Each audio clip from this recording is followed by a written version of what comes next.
Already hit the button. We are live. Gary, go ahead and recount that story about Dawn Staley for the people. I thought that was pretty cool.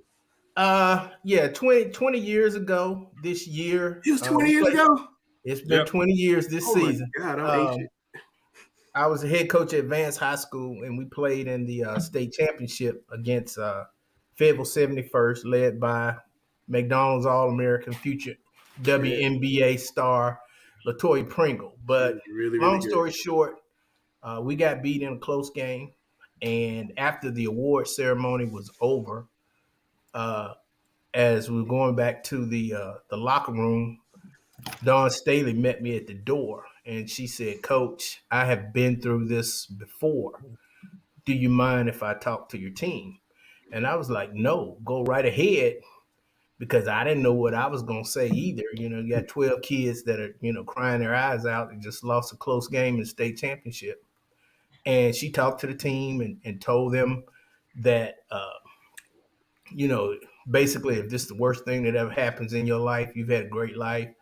There'll be other opportunities. They will remember that season and their teammates, for a lifetime. And, the pain of losing would pass and those type of things. But she kind of compared it somewhat to her career at Virginia, maybe at high school. Like I said, it's 20 years ago now. But that was the first time I had met Dawn. Mm-hmm. And for her to do that, now she had a personal connection. Her head assistant coach was Ed Baldwin. She was the head coach at Temple at the time. And Ed's daughter was my starting point guard, Shantia Washington. And needless to say, Shantia today is one of the vice presidents of the Atlanta Hawks. Wow. So, and she's also been, high up in management with Jacksonville Jaguars. Yeah. And she was she went on to be all conference at Davidson. So, just making small talk, but that's why I will always be a Dawn Staley fan because Gary, who is the GOAT of women's basketball coaches? Well, it would have to be Gino right now. All right, Randall knows where I'm going. What do I call Dawn Staley, Randall? The new GOAT. The new GOAT.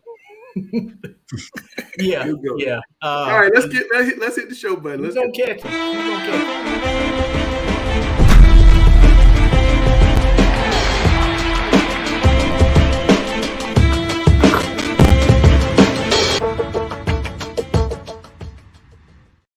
So as promised, we're going to talk about the boys and girls most underrated players. But before I get to that, Chelsea, something caught my eye, and Randall, something caught my eye on a young lady from North Pitt High School, Zamiria Jones. Look how they're guarding this young lady, Randall. Did you catch that? Yeah. Hey, listen. Hilarious. Well, Chelsea and I told you a few weeks ago, like, just how good she is, how talented she is. So when I saw this the other day, it gave me a chuckle. Yeah, I saw her make a 360 layup in the game. I mean, it's like that she got a double team her like way out by 3-point line. Chelsea, she that good? I know the defense on her is crazy. I mean, she is that good. Yeah, I would pick her up full court, and then I'd have another person probably waiting for her at half court. That's how good she is. She look like a little AI out there. Ooh. Like that? Yeah, she can fill it up. She can definitely fill it up. She is a bucket getter. 26.7 dimes, 6 steals, 5 rebounds. That's an insane amount of production. We got to get you with Zamaria, Chelsea. We got to get her on Chelsea's World. So, yeah, we got to do that. Yeah, we got to do that. But she is an incredible player. That just caught my eye. I was scrolling through Twitter and I saw. Let me see if I can go back to it. I saw that. I can't quite catch it. I keep missing it, but I saw her getting doubled outside the 3-point line. This reminded me of Kanika Drakeford back in the day, how people used to guard her. All right, so let's get right to it, Rick. We're going to talk about the boys' most underrated ball players, and you got somebody that I know down there at the bottom. Well, we're going to start off with 5'11" Quay Watson at Hopewell. They're 12-7 for the year, and he's having a great year. He's averaging 25 points a game, 4 assists. But, they're in one of the toughest conferences in the state. I mean, you have to go up against the likes of North Meck, Chambers, West Charlotte, Huff, Mallard Creek every single night. He's putting up outstanding numbers for Hopewell. Next up is 6'5" Cameron Taylor. of Olympic. He's averaging almost a double-double with nearly 19 points a game, almost 10 rebounds a game. He's a silky smooth wing. And, you look at Olympic, they're the biggest surprise in the state of North Carolina. They're, I think, 19-1 and 7-1 in conference play. Next up, we have Randall Pettis at Bessemer City. Although he's committed to Northern Kentucky University, when you look at his stats, he has an unbelievable stat line. And, not many people are talking about this young man, but when you average almost 23 points a game, 8 assists, so you're almost contributing 40 points of the offense. And then you look at the rebounds at 7.4, but more importantly, what sticks out, he's averaging 6 steals a game. So he's doing it on both ends of the court. And a reason why he's going to Division I Northern Kentucky. The next player is probably somebody that most of the people have not heard about. It's his first year in the States at 6'11" junior. Gabriel Mabor at Gaston Christian, averaging a double-double, right at 13 points a game, 11 rebounds, but he's a great rim protector. You're probably going to see him blow up this summer because a lot of the shoe circuit teams are after him pretty hard. He plays hard, he's aggressive, and, just still learning the game. And then, my last two, we talk about Carmel Christian a lot. And Carmel Christian, in my opinion, is the best team in the state. And naturally, Jaden Mustaf gets a lot of the credit. But to me, the three-legged stool is Jaden Mustaf, Bryce Cash, and Kamani Works. I think coming into the season with Carmel, the thing that we were worried about was their perimeter shooting. And I've said it many times to you that the perimeter shooting is going to dictate how well Carmel does this year. Between Bryce and Kamani, they're shooting over 40% from the three-point line. They've had over 91 three-pointers for the year. And I really think those two are vastly underrated for a very talented team. I think just to add to that, I think, the job that Alexander has done on the defensive end is actually what stands out to me the most. I think Alexander Wirtz, my bad. I'm sorry. That's what I call him. I don't call him Kamani. His mama called him his mama named him Alexander. I'm gonna call him Alexander. He's done a great job defensively. That's kind of where he's, there's been games where they've had trouble stopping people, and he's done a fantastic job on the defensive end. I think everybody knew he could make shots and shoot the ball well, but I think his defensive prowess that has really been the difference for him over the last 12 months. I call it he has quick rhythm hands defensively. When he's down guarding the on-ball, player, he's really good at jabbing with his hands and making it difficult for the opposing point guard. No, those two are having a good year. I mean, all the guys. Quay Watson is just a bucket, guys. I mean, every time I watch him, he just is a bucket. He is. Cam Taylor's having a great year. I think you guys got this right. I had nothing to do with this list. For those of you out there saying Langston put this on the list, I had nothing to do with the list. I asked Randall and Guru to put these together, so nothing to do with it. I'm happy, as any parent would be, to see their kid out there. I'm happy to see my kid gets recognition. I think. Well, Langston, one more thing that I did on this list is on under the radar guys that I think that are really making an impact for their team winning. So if you look at all these guys, they're instrumental in their team success. Yeah, absolutely. I think that's a good list. And let's see what Mr. Clark has on the girls' side. Let me call up his list and take it away, man. Well, I was excited to do this. I think, it starts, kind of with Anastasia Sinclair, who I talked about last week at the end of the show. I think she's having a phenomenal year for South Meck. She's averaging, 14 points and almost 7 assists a game. And I think, for me, Coach Rick just talked about how a lot of it was about, winning. I think, these teams are doing a really good job of not only winning games, but they're probably teams that we weren't expecting to do as well as they're doing right now. And she leads the way with that. Another player on my list, obviously, Jaren Truesdale over at Myers Park. She's been phenomenal for them. She's averaging almost 14 points and 7 rebounds a game. And, I think when Mia Zaris got hurt, I think a lot of people kind of wrote Barb off. And Jaren has done a great job of just scoring the basketball and really leading them on both ends. She's always been right Barb off. Yeah, she's always been a fantastic passer. Her vision's always been good, but she's really scoring the basketball.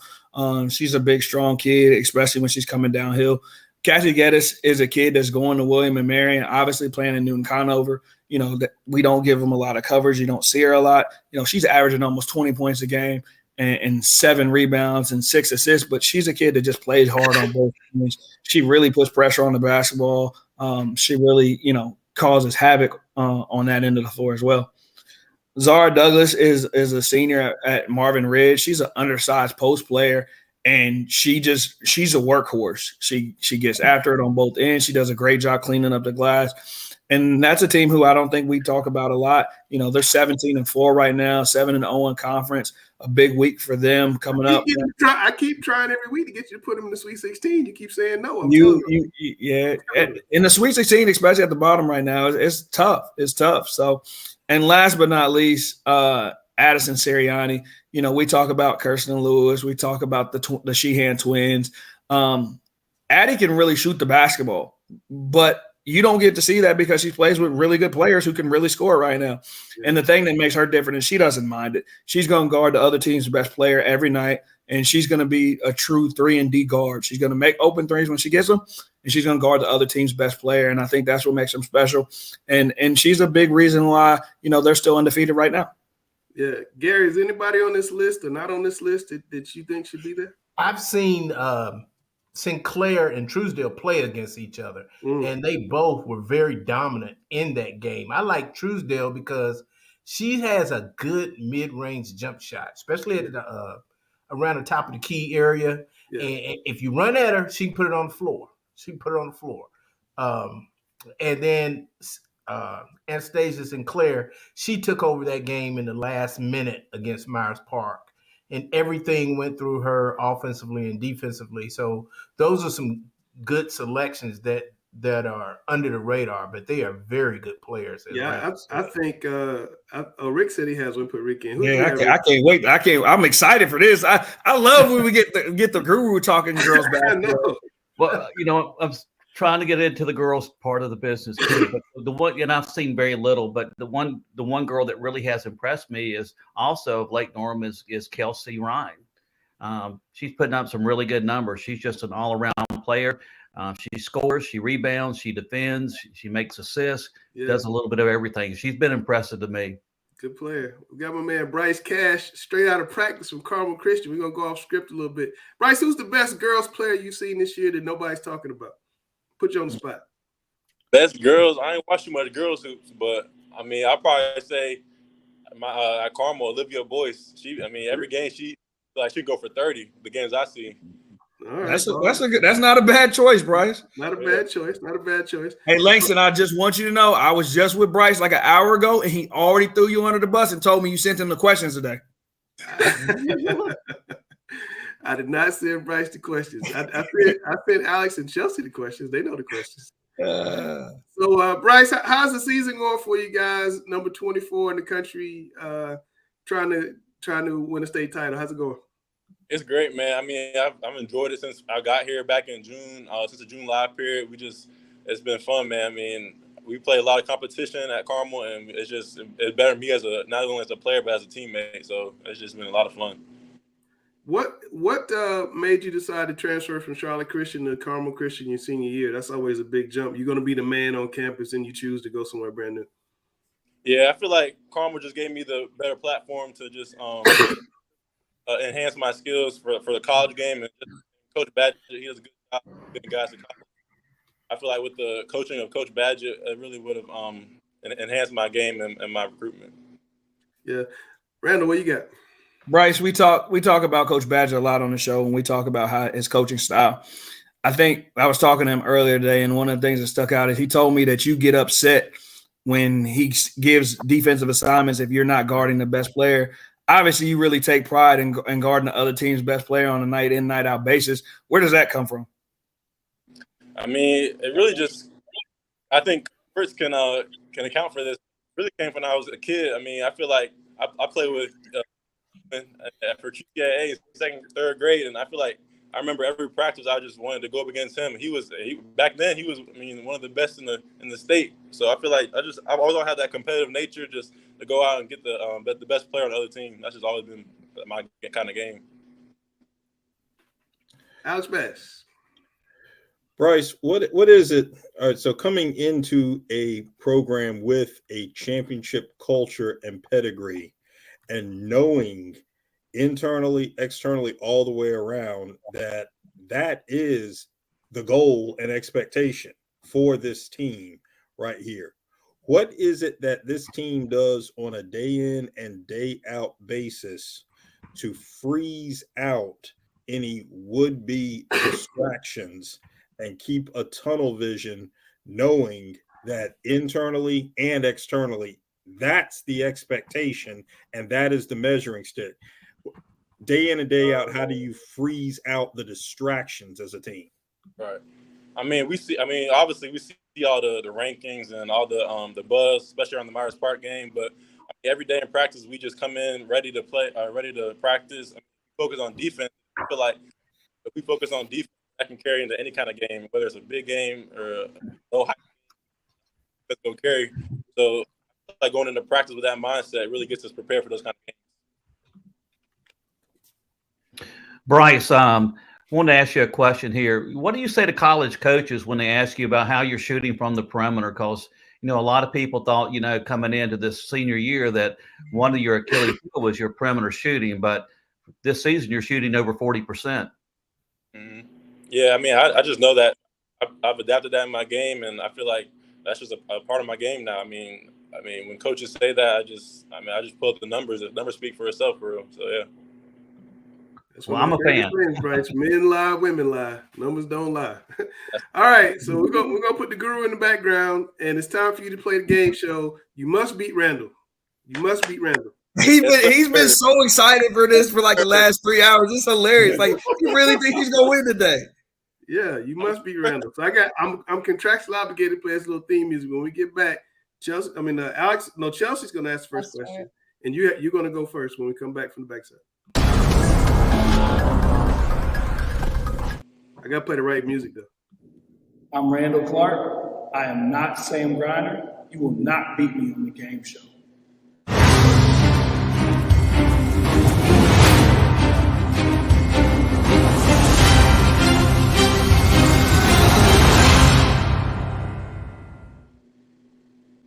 All right, Chelsea. All right. Terquavion Smith and Jarkel Joyner lead NC State in scoring this season. Who is the Wolfpack's number 30 leading scorer this season? A. Casey Morsell, B. DJ Burns, C. Ernest Ross, or D. Jack Clark? Is my answer or Randall's? Yeah, it's on you first, Bryce. I always let the loser go first. Come on, man. I'm gonna go A. Casey Morsell. Casey Morsell. What you got, Randall? I'm gonna go A. Casey Morsell as well. I thought you were gonna pick DJ Burns, Randall. I thought you tried to get me with Baby Zebo. I knew it was a setup. You both got it right. I do love DJ Burns, and he's been playing out of his mind. So I almost took the bait. I literally thought about it. That's my guy. I used to coach DJ Burns. That's my guy too. But it's just I just thought you'd ask. I thought you would go there. I'm really shocked. Really shocked. All right, Alex. Here we go. LeBron James is closing in on Kareem Abdul-Jabbar as the NBA's all-time leading scorer.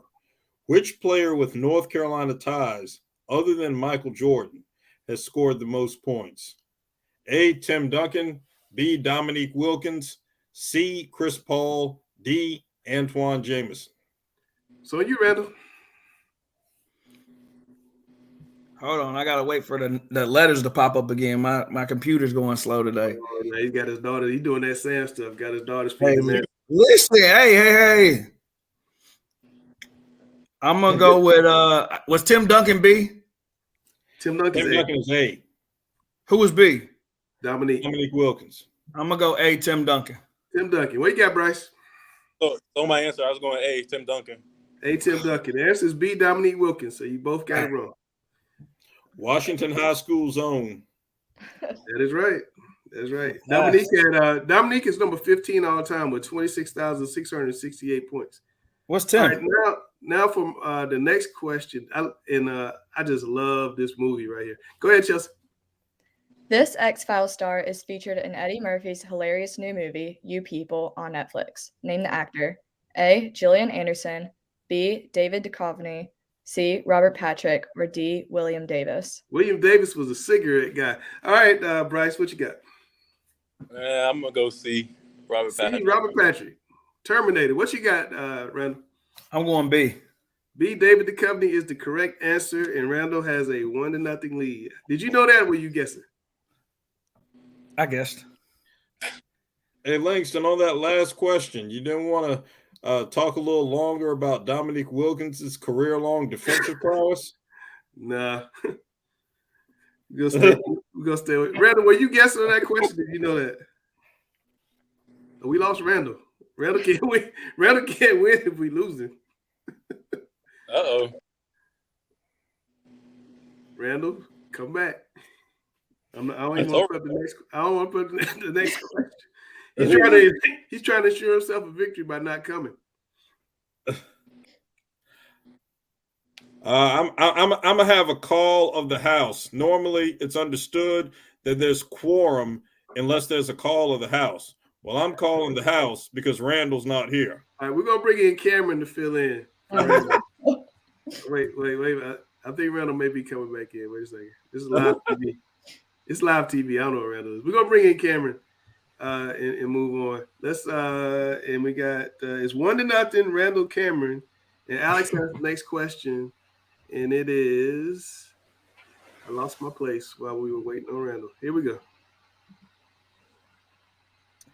This duet from a French DJ and an American singer is number 1 on the iHeart radio charts. Name it. A. Unholy, with Sam Smith and Kim Petras. B. I'm Good, David Guetta and BB Rexa. C. Creepin', The Weeknd and 21 Savage. Or D. I Like You, Post Malone and Doja Cat. All right, it is on you, Cameron. I'm gonna guess B. B, I'm Good. What you got, Bryce? B sounds good. B is correct. You both get it, so we stay tied. Cameron's coming through for Randall. Right? Yeah, Randall's gonna owe me something. All right. Well, no, Randall's still not quite there. I see he's trying to sign in. All right, the last question while we are, it's 1-0, Randall Cameron. And Chelsea has the defining question. And Bryce, if you did this wrong, you got to run a whole lot of laps. Go ahead, Chelsea. The NCISAA state championships are scheduled for February 25th. Where will they be held? A. Charlotte Latin School. B. Forsyth Country Day. C. Wingate University. Or D. Greensboro Day.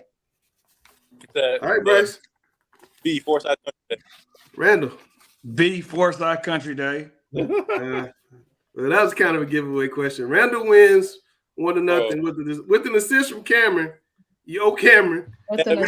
He kept you in. I don't owe Randall lunch anymore. Yeah, that lunch he owes you. He kept you in it. He did. While we lost you, he kept you alive. Thank you, Bryce, Cameron. thanks for coming on, man. I know you're in practice. Hey, Bryce, make sure you go tell Coach Badger that you lost as soon as you get back down to the court. So it wasn't just to you. You had help. That's right. That's right. Don't count that in record books.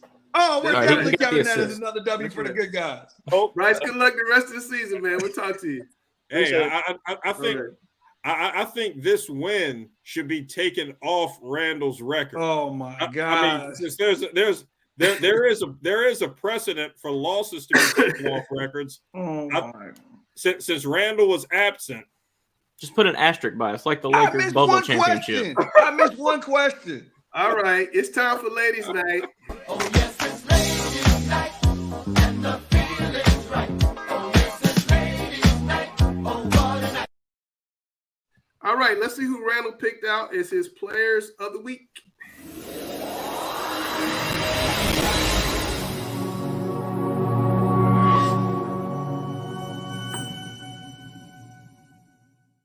And we are back for another week of picks. I'm excited to talk to you guys about who played well in girls basketball this week. And first off, we're going to talk about Zaniyah Long. Zaniyah had a great game for Berry Academy this week. 19 points, 8 rebounds, 8 steals, 6 assists versus Harding. And it was the battle for Allegheny, and it was a great one at that. Next on the list, a name that we keep seeing over and over and over, Kirsten Lewis for Lake Norman. She scored a career-high 35 points in a win over West Cabarrus Friday night as Lake Norman continues to roll. Next up is Kay Decker from Cox Mill, who had 31 points on Tuesday night versus West Cabarrus. And then Braylon Stillwell from East Burke, 32 points versus Bandies. The sophomores averaging 16.3 points and almost 8 assists per night, as well as 6 steals. And last, but certainly not least, one of my favorite players to watch, Kate Sears from Watauga. She scored 38 points, including going 8 for 13 from the three-point line, and she is with me today. Kate, how are you? I'm good. How are you? Thanks for having me. Well, it's a pleasure to have you. And Kate, obviously we're in the Charlotte area. A lot of people don't get up your way to see you play. So my first question is, Kate, tell the people about who Kate Sears is as a basketball player.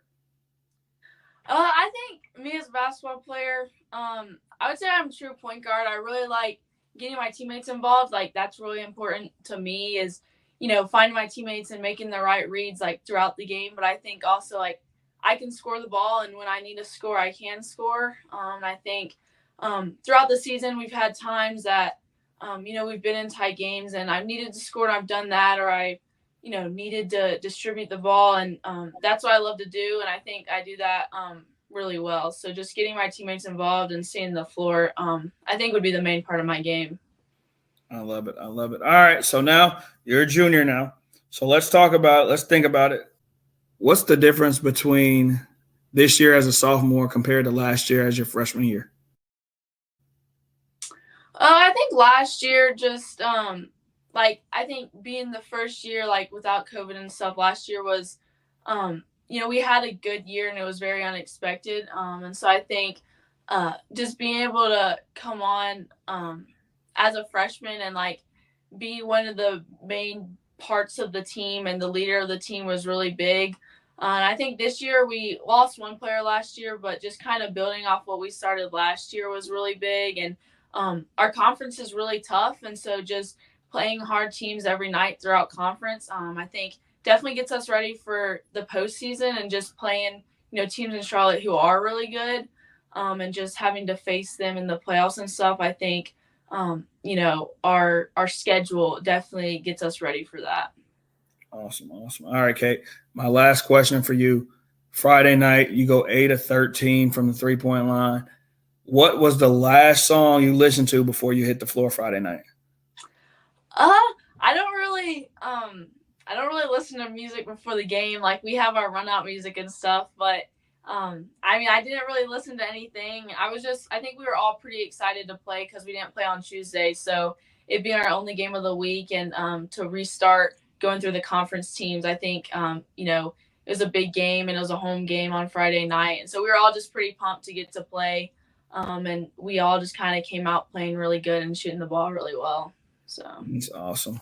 Well, congratulations on a great night Friday night. 38 points, 8 of 13 from the three. And I do enjoy watching you play when I get a chance to see your highlights or catch a game on the network. So continue the great work, and good luck the rest of the season. Thank you. I appreciate it. And if you want to be one of Randall's rock stars, feel free to reach out to me on social media at the 1RC, Twitter and Instagram. See you next week. All right, here we go. Once again, I don't think that our music ladies night does justice, because for the third straight week, at least, it's ladies week, not just ladies night. So let's just get going right here. And we've been talking a little bit of music in terms of what players like to hear. I'm looking at this right here. This big Lake Norman at Hickory Ridge game. So, of course, we have to think there, the age of Aquarius, when Jupiter aligns with Mars. we're going into the land of Jupiter Wilson, Lake Norman, which has been playing like they're on Mars. That's how well they've been playing. They're on another planet. So Jupiter aligns with Mars. So let's get this going here. Randall, take it away with this Lake Norman at Hickory Ridge. Lake Norman and Hickory Ridge, and sometimes you got to be careful about poking the bear. And I was on social media this weekend, and Hickory Ridge had, put some stuff out there, stats and stuff like that ahead of this game, and saying it's going to be a big game. I am expecting a full-on, locked-in performance from Lake Norman on the road tomorrow night. This unsurprisingly becomes a statement game for them, and I think they're going to show up big. And there you have it right there. Need we say any more? Randall Clark has spoken. All right, moving right along. Gary, Marvin Ridge and Cuthbertson, what can you tell us about this Union County clash? Well, obviously it's a big rivalry, but it's Cuthbertson's last chance to affect the conference standings. Marvin Ridge is undefeated in the conference. They're on a 10-game winning streak, and they beat Cuthbertson fairly easy the first time. So if Cuthbertson is going to improve their standings for a state playoff bid, improve their seed, this is a game they need to get. If Marvin Ridge wins, I think they pretty much have the conference wrapped up, and they can look forward to a high seed, one of the top 8 seeds in the state playoffs. All right, let's work a little bit from the bottom here. Once again, this is Ladies Week again. Let's go to the bottom here and let's talk Chambers at North Mecklenburg.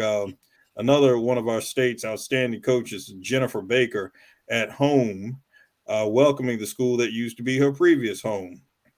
So we got a little bit of good stuff going right there with Chambers and North Meck. East Rutherford just rolling right along. Hendersonville coming down off the mountain to Forest City, and what'll be a good two-way clash. Cameron, what can you tell us about that? About Chambers and North Meck, then Hendersonville, East Rutherford. Yeah, Chambers and North Meck, man, that's always a good game. I mean, North Meck 19-1. It's going to be tough to beat them, but when rivals square off like Chambers and North Meck, it's always a good game. Chambers in the first matchup made it very close towards the end of that game, despite being heavy underdogs. So I expect nothing less than another stellar game. Yeah, that Hendersonville game, Alex, is to jump in. Hendersonville's 8-0 in conference, and they gave East Rutherford their only loss. It's a pretty good loss at that. But East Rutherford's won 6 in a row since then. Hendersonville hasn't lost since then. That's going to be a big game up there.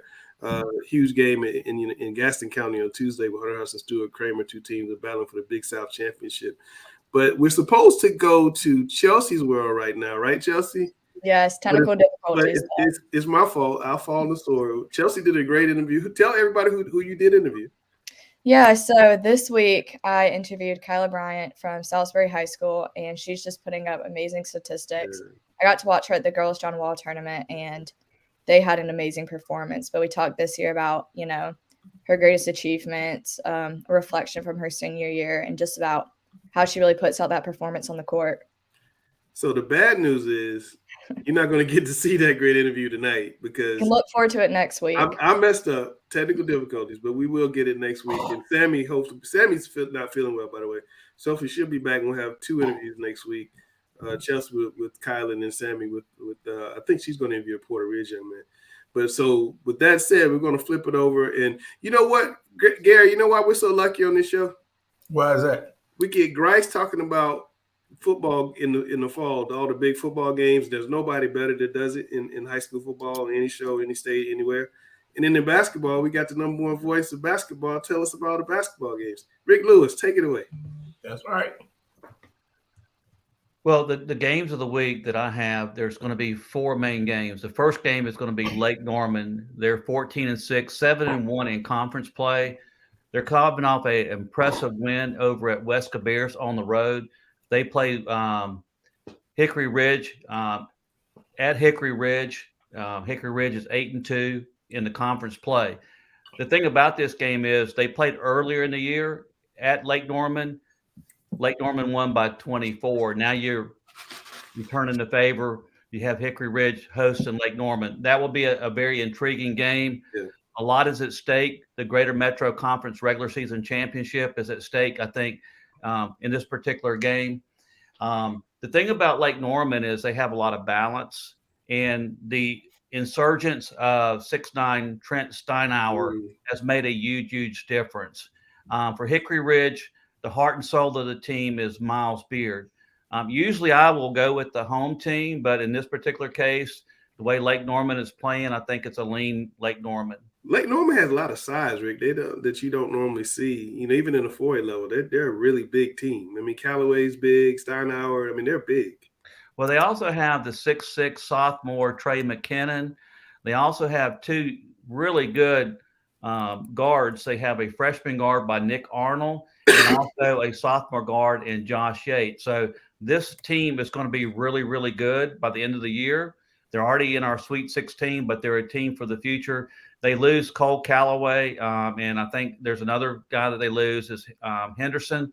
Can't think of his last name off the top of my head, but they return 4 of their top 6 scorers for next year. Hey, Rick, I got a question for you. You mentioned that they beat Hickory Ridge by 20 points the first go-round, yet you have it listed as one of your games of the week. Is that because Hickory Ridge has really improved under their new coach? It took them a while to figure out how he wanted to play and how he wanted to use them, because they've been playing real well over the last month. They have been playing well, and you look at their overall record; they're 13-6, and they're also 8-2 in the conference play. But it's a situation, I think, like I said, the heart and soul of the team is Miles Beard. I mean, he's the straw that stirs the drink for that particular team. I think the key for Hickory Ridge, they cannot afford to get him into foul trouble. But, when you look at Lake Norman, they just have so much more balance, whereas with Hickory Ridge, you have Miles Beard, you have a good supporting cast. But, it's one of those games where, with Lake Norman, you won by 24 at home. They could go into Hickory Ridge and be a little overconfident. So it could be a trap game for them, because on Friday night, it doesn't get any easier. They play Cox Mill at home. Yeah. That conference, the Greater Metro, is a really good conference. They have a lot of fan support. They make the games feel special, and I think that's what high school basketball and football in that conference is all about. Rick, but everybody wants to know what you think about the biggest game of the week. Tell me about that one. Well, you have Chambers 15-5 for the year. They're 7-1 in conference play, going up against North Meck 19-1. They're undefeated in conference play. The first contest, Chambers lost in overtime. The performance of Isaiah Evans was probably the performance of the year. Went for 37 points. He was unbelievable. When you look at this game, Chambers has been there with a lot of teams. They're very close to being at the upper echelon. They lost to North Meck in overtime. They had Greensboro Day at the Carmel tip-off. They're right there on the edge. They just haven't been able to seal that win. Some of it's been, they missed free throws down the stretch. Against Greensboro Day, they had an inbounds play. The guy slips and falls, turns it over, and Greensboro Day gets the ball, and, they score at the buzzer and win in overtime. They're one of the teams, you look at their schedule, they played a brutal schedule. They probably have one of the toughest schedules in the state. You're playing at North Meck. We've all talked about Isaiah Evans as being one of the marquee players in the state of North Carolina. Another player that almost made the list that, is not getting the attention that he probably deserves, and that's also a junior, and that's Trey Maxwell. He's been playing really, really well lately. And he also, if you look at North Meck's lineup, 4 of their top 5 starters are all underclassmen. So North Meck, they're going to be just as good or better next year. So gotta get them this year. They're a team that's going to be a nationally ranked team, for 2023, 24. Yeah, say again, Gary. I say that's why Dwayne won't retire. Yeah, it seems too good. Ken, tell us about that game? I know you're going to be there in person. I mean, if it lives up to half of what the last game was, it'll be another thriller. But I'm going to call it now. Chambers is going to win this game in overtime. I know Dwayne's going to come at me if I have time. Who's going to win? Chambers in overtime.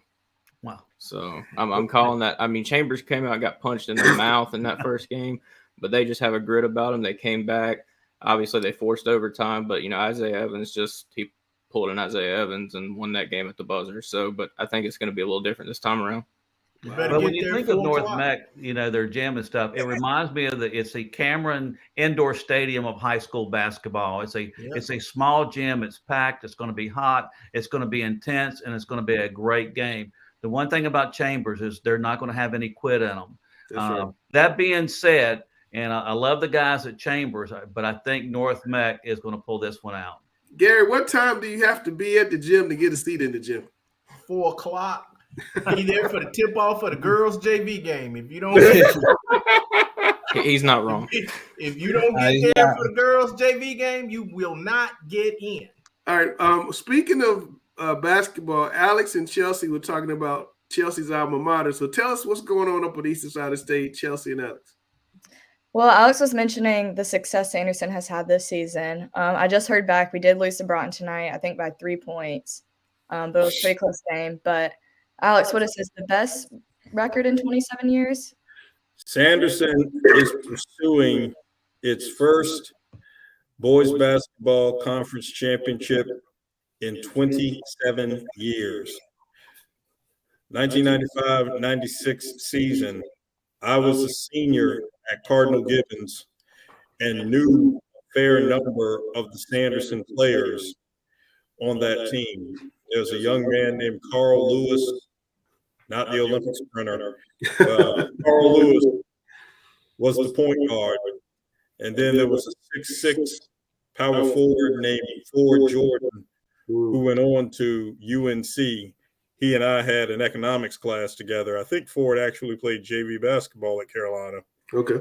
And then there was a 6'7" sophomore, Nate Williams, who went on to play at Western Kentucky, who were the key pieces on that Sanderson 95-96 team.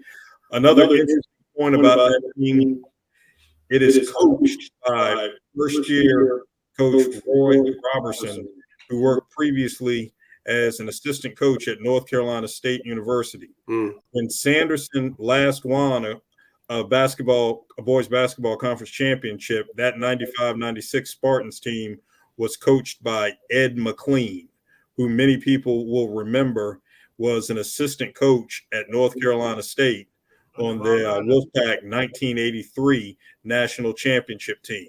So you see a little bit of deja vu right there in terms of what's going on.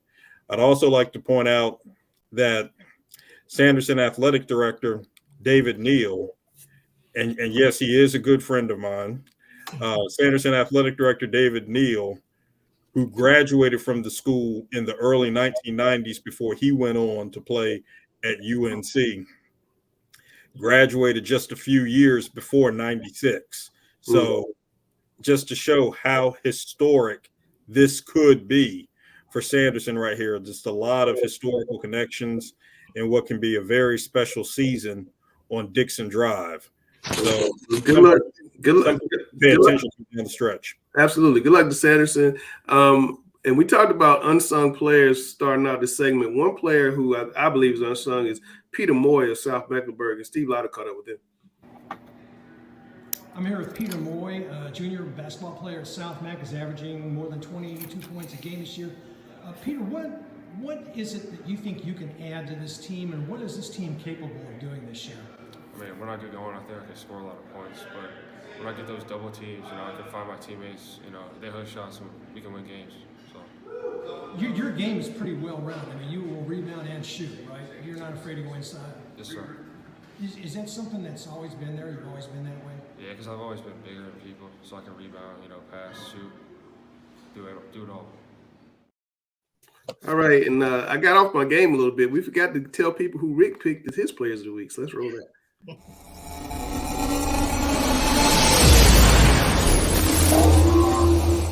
And we are back for another week of Rick's Picks. Coach Lewis, how we doing today? Doing fine. How are you? I'm doing great. Coach Rick, let's go ahead and get started. Let's talk about your top 5 from this week. Well, let's start off with 6'8" senior Elijah Strong from Myers Park. Myers Park is 16-4 and 9-0 in the South Meck Conference. They went on the road to play Audrey Kell. The game was a little bit closer than what most everybody anticipated. And when you think of Myers Park, everybody's talking about Sir Muhammad and Bishop Boswell, and rightfully so. But the one person who I think has been the most consistent player for Myers Park this year has been Elijah Strong. He's the leading scorer.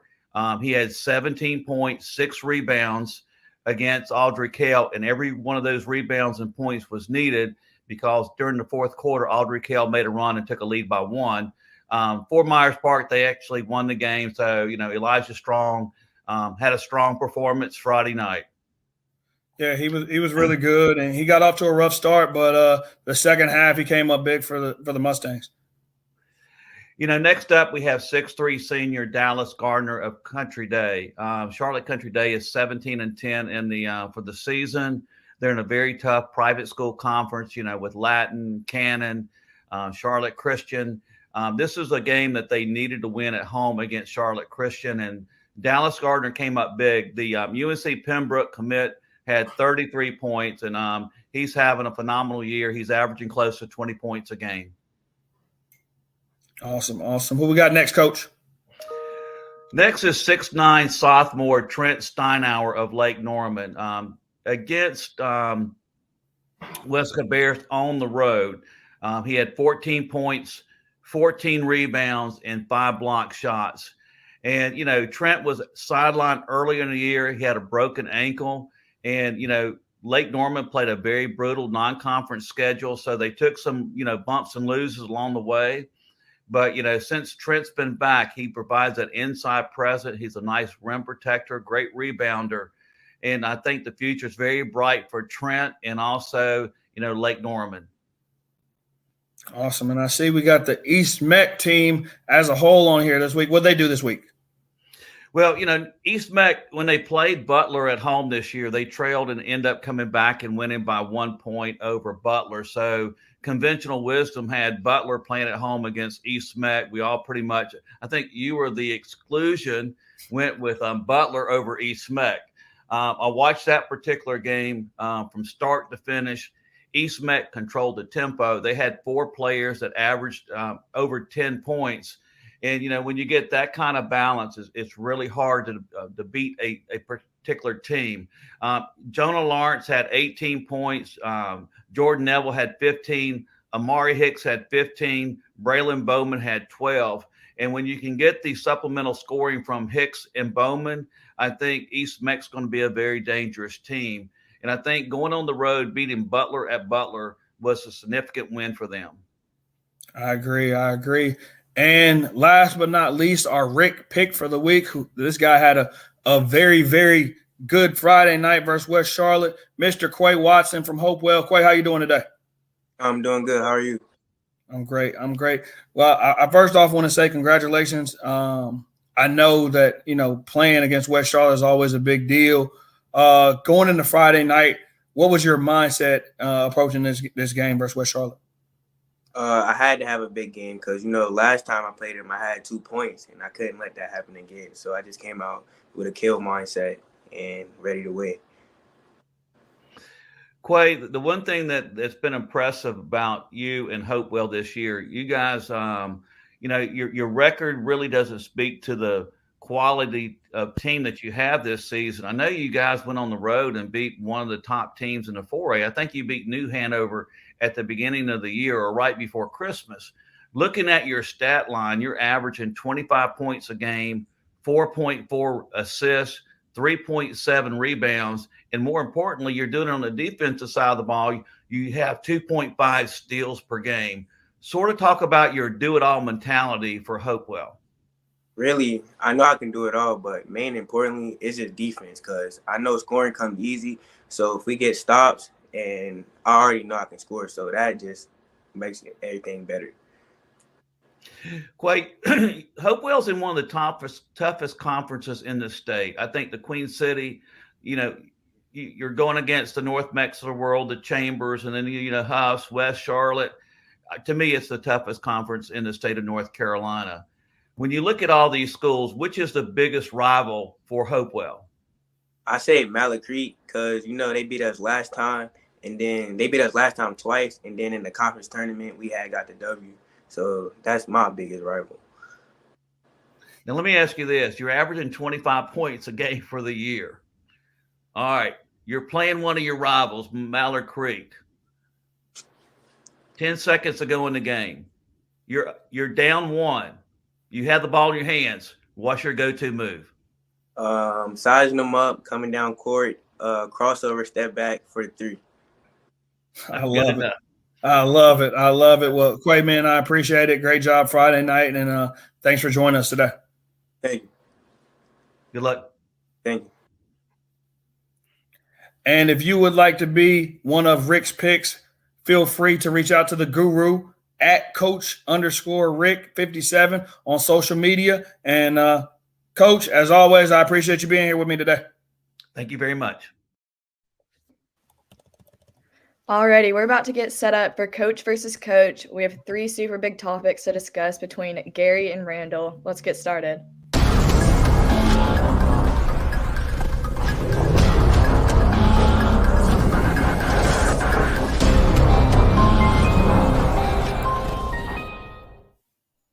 All right, we'll start with Randall. So Super Bowl Monday is coming up soon. People are partying late into the night. Should Super Bowl Monday be a national holiday? No, absolutely not. I mean, enjoy the football game, enjoy the commercials, go home, go to sleep, get ready for work. The problem with America right now is we celebrate way too many holidays, and we're making up holidays as we go. Super Bowl Monday is not a holiday, at least unless the Steelers are playing in a Super Bowl. Then we can make an exception to the rule. Gary. I hate to agree with Randall. The teams I pull for hadn't been to the Super Bowl in so long that getting up and going to work on Monday is no problem. But I've always thought that they should make the Super Bowl on Saturday night. And then if people needed that day to recuperate, you still have Sunday. I think it would get just as big an audience on a Saturday as it would on a Sunday. So if they were going to do any kind of holiday, I would prefer it to be Super Bowl Saturday and Super Bowl Sunday. All right. And Gary, do you think high school basketball has a flopping problem and too many fake charges being drawn? No. I don't think so. It's hard to get kids to take a charge. They don't want to hit the floor. It's a hard drill to practice for. They don't have the semicircle in the lane like they do at the college and pro level. So I don't really see it being a problem. Of course, flopping does take place, but I don't think it's at Duke proportions. At some schools it is. At some schools it is. You can say, and that's the hard part for me with this question. It's like, by the letter of the law, I understand it. Like, you want to take charges, you want to, change possession, get to the free throw line. I get it. But it's a safety thing. I was at a game this week and saw a kid catch the ball on the block, and before he even could make a move, there was a kid already falling down on the ground. So now when this kid steps, if he's not careful to step on you, now he can roll his ankle, now he can get hurt. There was another kid that tried to take a charge basically under the backboard. Like, it's just too many ways for kids to get hurt. And then, you got the, jumping forward when you're shooting the ball, or you're doing the leg kick, and just like, it's just too much. It has gotten out of control in high school basketball. And I think flopping is an issue. And I said it the other night, like, I wish that just like in the college game now, when you flop, they're giving out tees for it. I think the same thing should be in high school. Like, it's a safety thing for me. Like, somebody's going to get hurt because of somebody flopping, and then everybody's going to have an issue with it. And Randall, should CMS do away with the conference tournament for more games, or like a countywide event? Oh my gosh. Why do we keep – no. My answer for this question is not going to change. Adding Alex to this conversation, my answer is not going to change. The conference tournament is great for basketball. I told you guys this last year, and the conference tournaments did not disappoint. No, I get that you want to add more games for whatever reason, but no, don't take the conference tournament away. I think it's a great way to end the conference season and project us into the state playoffs. Yes, I do think its time is come and gone. I understand that it used to be a moneymaker. I don't think it's a moneymaker anymore. It used to be that it allowed the fifth place team, if they could win the conference tournament, which I have done before, coming from fifth place and going to win the conference tournament, it moves you up to the second seed in your conference as opposed to maybe not even getting in if you're a lower seed. But I went back today and I looked at the conference standings, mainly in girls basketball, and you have two teams that dominate almost every conference in the western part of the state. And then there's a huge drop off between second and third. And the likelihood that one of those teams that are below a second seed is going to come in and win the conference are slim and none. So what you're doing is you're playing an instant replay of the season, and the only one that really benefits are the two teams, usually first and second place teams, playing in the championship. Maybe it's a rubber match, maybe it's not, but far too often, all you're getting is a replay of the regular season. I'd much rather see, especially in this area, a county or city championship as opposed to the same old, where you got the number one seed beating the lower seed by 60 points with a running clock. On the boys' side, we got Independence, we got Butler, we got Catholic, we got East Meck. I don't know who's better than who. We need to. I need this championship to take place so we can figure out who's actually the best team in that league and who deserves to go to the state playoffs. Right, well, I want to hear from Alex Bass on the last two questions. Alex, 2 minutes. This question: CMS, should they do away with the conference tournament? Well, first off, I'll begin. I want to make a flopping comment. I only need 10 seconds. Yes, flopping is a problem. It's embarrassing. It's got a huge problem. We can talk about it all day. Yes, it's a problem. There was a player last week in the game that I heard about from somebody on this panel that was going down the court after one of his teammates had gotten fouled, and somebody came out of the stands and tried to take a charge on this player. 6'8", 230 pounds. I'm just saying, it's out of control. But okay, yeah. Yes, flopping's a problem. Is it time to do away with the conference tournaments and have a citywide event, or just allow teams play 3 more games? Well, I knew you were going to put the plug in there for a citywide event if we do away with the conference tournaments. I think it'd be a big moneymaker. It's time to do away with the conference tournaments for all the reasons Gary articulated. But the bigger issue is if it's going to be a replay of the regular season, which 99% of the time it is, the bigger problem is that replay plays itself out with the prospect of somebody getting hurt. That's the only thing that can come from a situation like that. We're going to just replay the thing and somebody's going to get hurt, and that's going to mess with what you can do in the postseason. The only time that the conference tournament can be worth something is if that replay is, we go back 20 years ago when Chris Paul was in high school, and you had the Reynolds West Forsyth deal where they played 3 times in 10 days, and that was pretty cool with Chris Paul and Ray. Too often I go to conference tournaments on day 1 and day 2, and it's like crickets in there. It's like exactly that's the problem. The likelihood you'll get something like that literally is a once in a 10 to 15 year kind of deal. But can you imagine? You just play all the championship games at Bojangles.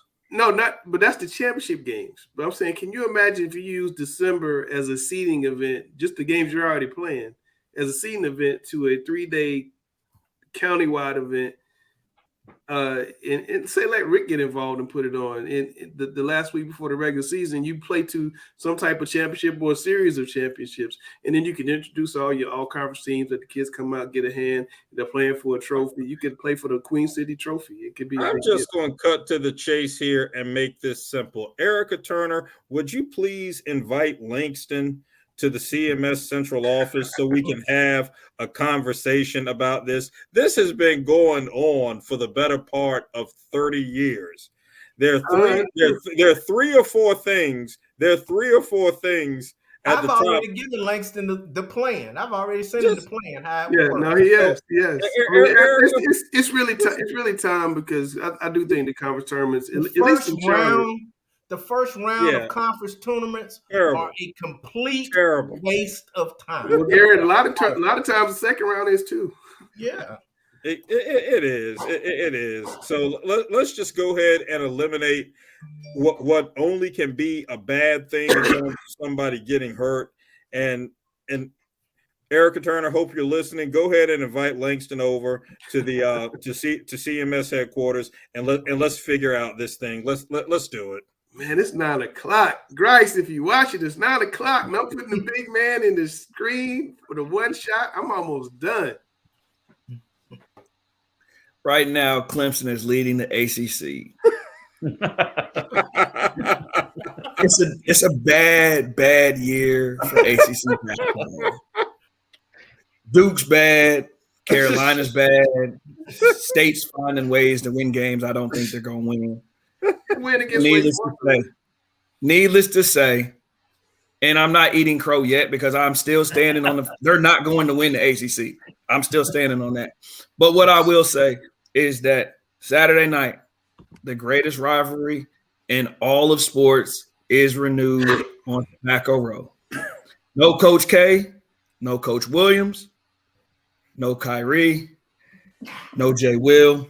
When did Kyrie ever play at Duke anyway? No Hansborough. Interrupting me tonight. No Hansborough. And even though both these teams are extremely bad right now, it's going to be a great game just because it is Duke versus Carolina.